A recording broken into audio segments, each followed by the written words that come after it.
All right, so I got a question that I want to give a quick answer to, make sure everyone understands. There's two things, twofold lesson I want to give real quick. But I'm going to start with the question.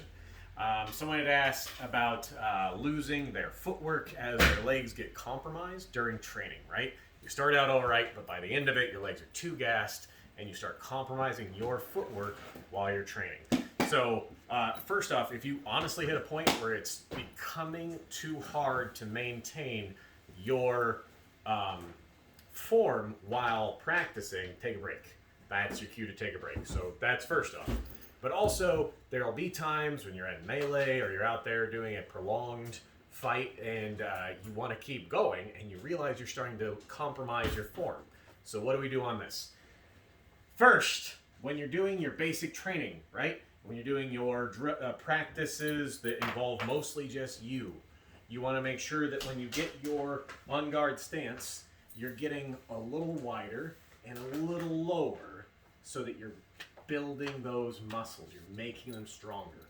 I did legs today and I'm already feeling it right now. This is going to help you build the muscles because inevitably exercise is a critical part of all physical activity, right? Your physical fitness is going to affect your performance. So you want to get that extra, like right here, I'm comfortable. I can stand here most of the day. I can get my movements down. I can fight from here. I've got a good stance to move from. But I'm going to get more out of my fighting if I can get a little lower and a little wider. Now I'm going to throw off, or I'm going to limit my telegraph more. I'm going to be able to move faster, get a deeper, faster lunge. So there's benefits to getting that lower guard. But it's also going to gas your legs. So when you're doing your solo drill, when you're doing your warm-up drill, get a little lower. Get those muscles incorporated a little more. When you're hitting that point where you've been playing and now you're getting tired, right? You're starting to lose your form. Instead of getting that good on guard that has that solid footwork, you're starting to kind of put your body weight and fall into it because you're tired, right? These are normal things. When you feel this happening, rule number one, step out of range. Don't be in range when you do anything, right? You correct yourself in range, you're going to be mid-correction when you get stabbed. So step out of range if you can, or if you can pause or whatever. But if you're fighting, and you realize you're starting to lose your good form, step out of range, reset yourself, and now you're going to reset a little higher than you were. It's just going to be comfortably bent, right? You don't worry about having that good low, I can move and do all the fighting from here. You don't want straight legs either. So it is a comfortable bend, just going to bend your legs. And you're going to think about it again. You're going to focus one more time on just having your footwork good. You might get stabbed a couple times while you figure out how to find this part for your tired body, right? You get that? I'm much higher than I would normally be right now, but I'm also able to remove any additional movement that I might be suffering because I'm tired. So I'm going to, out of range, get my legs again, right? Here is my low one. Here is my average one. And here is my tired one, right?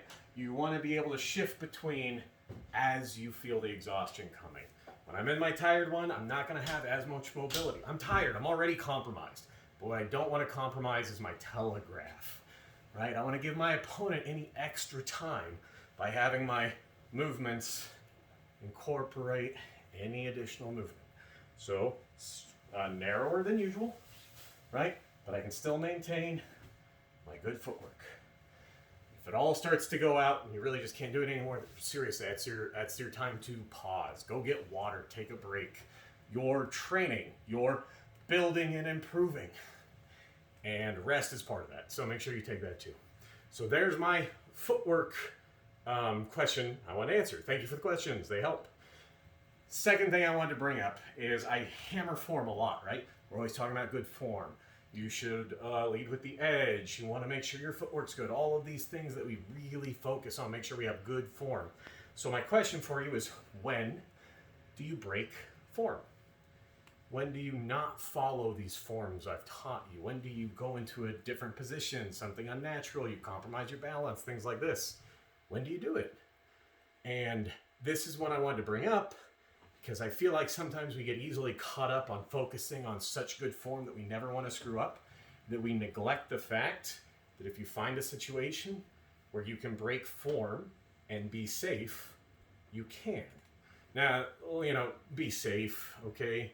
I'm not telling you to, like, get good at pivoting with your foot planted, you're going to blow your knee out or something. Like, not like that. I'm not emphasizing that you should try unsafe practices, which is a value of form. What I'm telling you is we always go with, you know, the arm starts it. When I reach critical point, I extend my sword. Do I ever break that? Of course I break that. There's times when I will throw my leg first.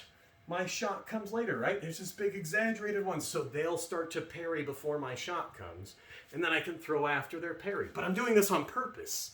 I'm intentionally breaking form because I'm staggering the flow of the fight, right?